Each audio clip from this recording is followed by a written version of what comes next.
আস্তাগফিরুল্লাহ পড়ার সময় একটি ভুলের কারণে আপনার আমার কোনো দোয়া কবুল হচ্ছে না, কোনো ক্ষমা আল্লাহ করছে না, বিপদের মধ্যে আপনি পড়ে আছেন। কয়টা ভুল? একটা ভুল। কি করেন? আস্তাগফিরুল্লাহর সময় একটা ভুল করেন। এই ভুলটা আমরা সবাই করি, ম্যাক্সিমাম করি। কারণ হচ্ছে যে আস্তাগফিরুল্লাহ আপনাকে গুনাহমুক্ত করে দিবে। যে আস্তাগফিরুল্লাহ আল্লাহ শুনতে দেরি, আল্লাহ ক্ষমা করতে দেরি হয় না। সে আস্তাগফিরুল্লাহ শুনলে আল্লাহ রাগ করেন। কি ভয়ঙ্কর কথা বলেন তো। অতএব আমরা এই আস্তাগফিরুল্লাহর সময় এই ভুলটা আর করতে চাই না। বিশ্বনবী তিনি কি বলেছেন? যদি কোনো বান্দা, যদি কোনো উম্মত, সে যদি আল্লাহর কাছে চোখের পানি ছেড়ে দেয়, কি দেয়? চোখের পানি ছেড়ে দেয়। আজকাল তো চোখের পানি আমাদের হায়ার করেও কি পাওয়া যায় না, তাই না? চোখের মধ্যে আজকাল আমরা স্প্রে করেও কিন্তু পানি আনতে পারি না। অনেকে বলে হুজুর দোয়া করে ঠিকই, চোখে তো পানি আসে না, মনটা তো নরম হয় না। হবে কি করে? এই কনক্রিটের দুনিয়া, এই পাথরময় দুনিয়া, দিলটাও কিন্তু পাথর হয়ে গেছে, ঠিক কিনা? আমরা যখন ইবাদত করি, ইবাদতের মধ্যে মন নাই। আমরা যখন তওবা করি, যখন দোয়া পড়ি, তখন দোয়ার মধ্যে মন থাকে না।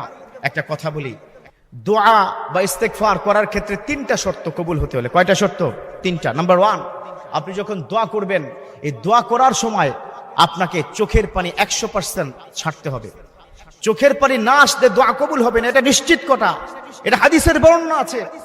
2 নম্বর, আপনি যখন দোয়া করবেন, মুখলিসিন লাহুদ্দিন, আল্লাহ পাক তিনি কি বলে দিয়েছেন, যার মধ্যে ইখলাস আছে, যার মধ্যে খুলুসিয়ত আছে, যার মধ্যে আন্তরিকতা আছে, তাকে আমার বড্ড পছন্দ।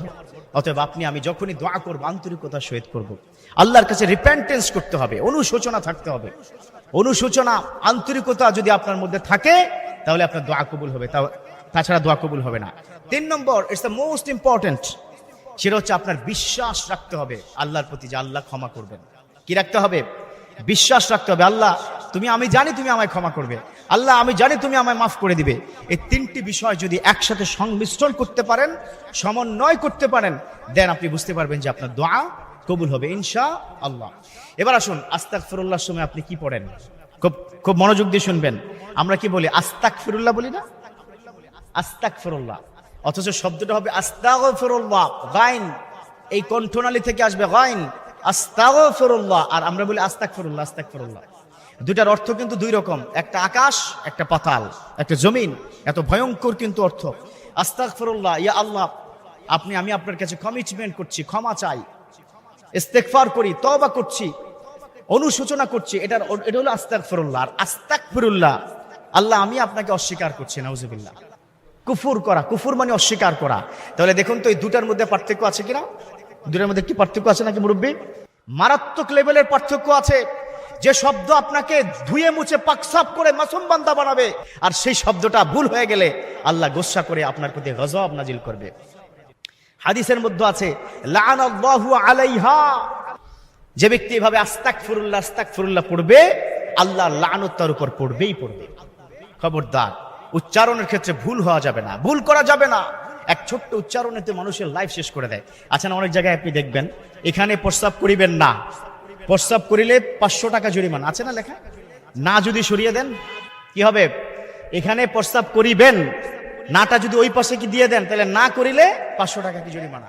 এর মানে হচ্ছে কি, যে কোনো শব্দ, যে কোনো উচ্চারণ, যে কোনো ভয়েসের ক্ষেত্রে এটার কিন্তু অর্থ অন্যদিকে চলে যায়। যেমন কুল হুয়াল্লাহু আহাদ, বলুন আল্লাহ এক। আর কেউ যদি বলে কুল হুয়াল্লাহু আহাদ, আল্লাহ এককে খাও, কুল মানে হচ্ছে খাওয়া, আর কুল মানে কি বলা, দুইটা পার্থক্য আছে কিনা? সো এই কাজটা কিন্তু করা যাবে না। যেই শব্দটা আপনাকে পুতু পবিত্র করে দিবে, আল্লাহ আপনাকে ক্ষমা করবে, আর সেই শব্দের কারণে আল্লাহ গুসা হয়ে আপনার প্রতি লানত দিবে। আল্লাহ আমাদের এই দুটো উচ্চারণ সঠিকভাবে করার তৌফিক দান করুক। তাহলে কি আস্তাগফিরুল্লাহ, কি পড়বো? আস্তাগফিরুল্লাহ। আল্লাহ আমাদের বুঝা আর মানার তৌফিক দান করুক, আমিন।